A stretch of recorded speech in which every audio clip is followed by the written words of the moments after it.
Hello and welcome to The Word, bringing you the good news of Jesus Christ every day from the order of preachers around the world.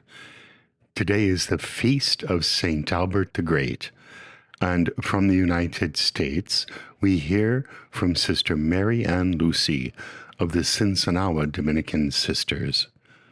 Sister Mary Ann has served as a missionary in Bolivia, a bilingual pastoral minister, and a licensed professional counselor, and she lives in Muskego, Wisconsin. The title of her preaching today is The Rights of the Chosen One. The Gospel is St. Luke, chapter 18, verses 1 through 8. Jesus told his disciples a parable about the necessity for them to pray always without becoming weary.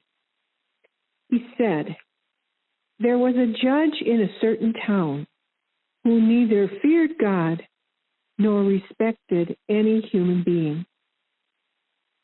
And a widow in that town used to come to him and say, 'Render a just decision for me against my adversary.' For a long time, the judge was unwilling, but eventually he thought, 'While it is true that I neither fear God nor respect any human being, because this widow keeps bothering me, I shall deliver a just decision for her, lest she finally come and strike me.' The Lord said, 'Pay attention to what the dishonest judge says. Will not God then secure the rights of his chosen ones who call out to him day and night? Will he be slow to answer them? I tell you, he will see to it that justice is done for them speedily. But when the Son of Man comes, will he find faith on earth?'" The Gospel of the Lord. I have a friend who runs a business. Having learned the trade from her father, she has been very successful. She knows how to bargain skillfully, offer a variety of options to buyers, and maintain long-term relationships with her customers and other vendors. She's also a woman of great faith and concern for the poor. Using the same skills she utilizes for her work, she has been able to secure food, clothing, and financial assistance for many needy people. She also tries, when possible, to visit the people and the places that ask for her help. Her charitable work has been as successful as her business. Some time ago, I asked her, "Just how do you do it? Whenever you find a project for care of the needy, you always secure the resources."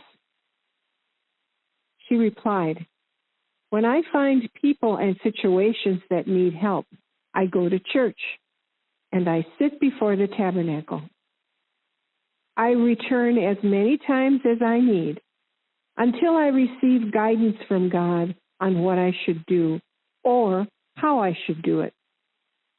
She says that God never fails her, and with God's guidance, she always receives what is needed.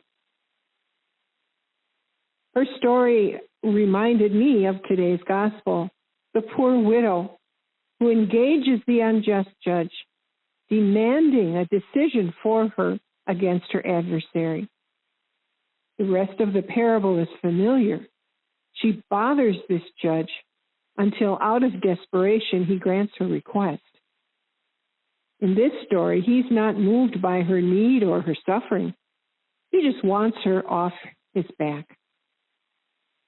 But there is more to the parable. Jesus adds, "Will not God then secure the rights of his chosen ones who call out to him day and night?" God stands with and for the widow of the parable, and God stands with and for us.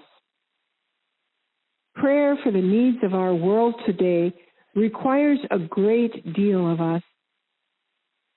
We must pray with determination, tenacity, resolve, and fortitude. We need spiritual grit to remain strong in faith and resolve in the face of so much suffering and evil that never seems to show much progress towards solution or healing. Today's parable shows us how to do it. We must not be discouraged and lose hope. We must return over and over again to prayer, and as we beg for the needs of the world, we also give thanks, knowing that we are heard. For God is faithful and will not abandon us. Amen.